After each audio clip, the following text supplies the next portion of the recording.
Hi everybody, welcome to the City of Yorba's virtual recreation center. My name is Mitchell Fixa and I work in the Parks and Recreation Department. We're here today to show you how you can still have fun and recreate while social distancing and staying safe at home. Before we get started, we should make sure we're clear on a few things. We should be wearing proper shoes, make sure that we have a clear area to look out for obstructions. A couple of pointers we want to go over before we get started today is we want to remember to maintain an athletic position the whole time we're doing these drills. So that should look like squatted with our one foot slightly in front of the other and our arms out in front of us.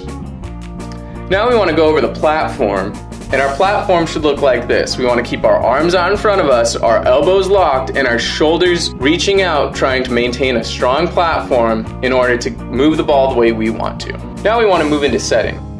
Setting should look like this. We want to keep our elbows above our ears and a good platform for setting. Remember folks, we don't want the ball to hit our palms when we're setting. We want to make sure it hits our fingertips and we want to push the ball all the way through. Now let's talk about a float serve really quick. A float serve is our go-to serve. When we hit a float serve, we want to hit the ball on our palm and we want to finish all the way out in front of us and bring our arm down like we're buckling a seatbelt. For our next one, we want to talk about a swing. For the swing, we want to make sure we have a little bit of a snap at the top, like we're reaching into a cookie jar. The same way we did a float serve is we want to hit the ball high and finish through our body, hitting our opposite leg. For me, that would be my right arm going to my left leg like I'm buckling a seatbelt. Now let's get started with a quick warm-up. To start, let's do a couple of laps. Secondly, let's do some leg stretches. This is going to include lunges, squats, and a few others.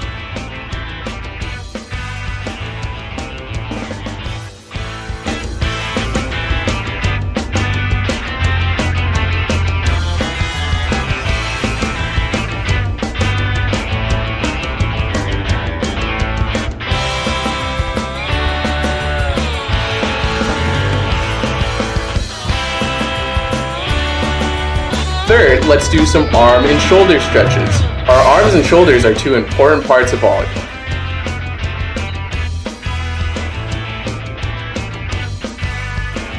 And to finish out, we're going to do 10 push-ups. Now let's get into the drills. To start, we're going to start with wall throws, and we're going to do this 10 times on each arm.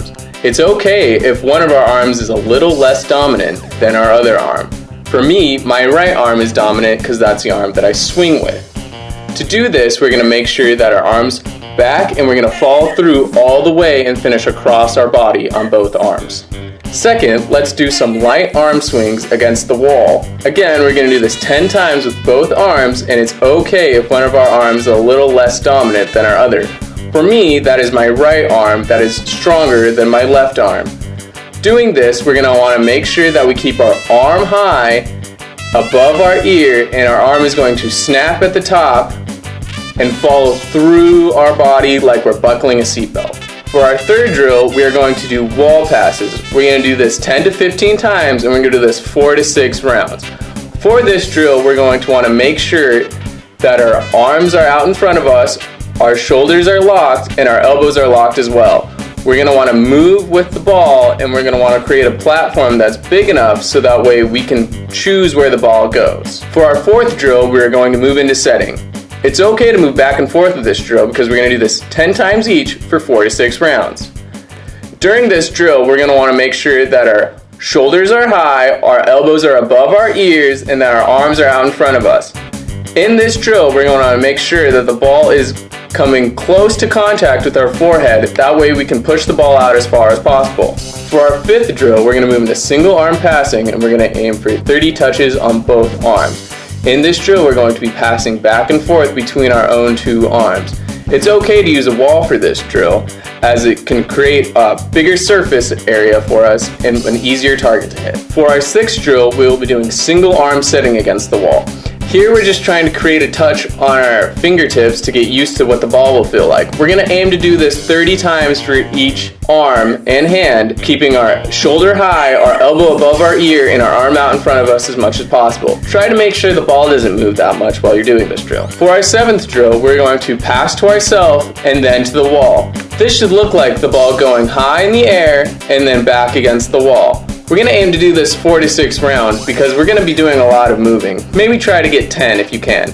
Make sure to keep your platform out in front of you and maintain an athletic position the whole time. For our 8th drill, we are going to be doing a setting one. This time we are going to be setting to ourselves and then to the wall. Don't be afraid to move a little bit, but maintain a good setting platform. Remember, this should look like having our elbows high and our arms out in front of us. Try to aim to hit the ball on your forehead, that way the ball stays in front of you the whole time. For our 9th drill, we will be doing arm swings continuously against the wall, trying to get as many as we can without messing up. It's okay to mess up though in this drill, because we're going to try to do this about 4 or 5 times. For our 10th drill, we're going to be peppering against the wall. Remember, peppering is bump, set, spike. It's okay to bump twice or set twice, as we're just trying to maintain focus on keeping the ball against the wall as our partner. Alright, for our 11th and final drill, we're just going to be working on a little bit of serving here. Try to maintain about 20 feet behind an imaginary line. Make an imaginary target against the wall and try to hit it each time. Remember, for a float serve, we want to keep our arm back like a bow and arrow, and then we want to finish through the ball almost like we're buckling a seatbelt. Thank you all for joining us. We hope you enjoyed this segment. Check our website, www.yorbalindaca.gov/Virtual Recreation Center for more information and resources.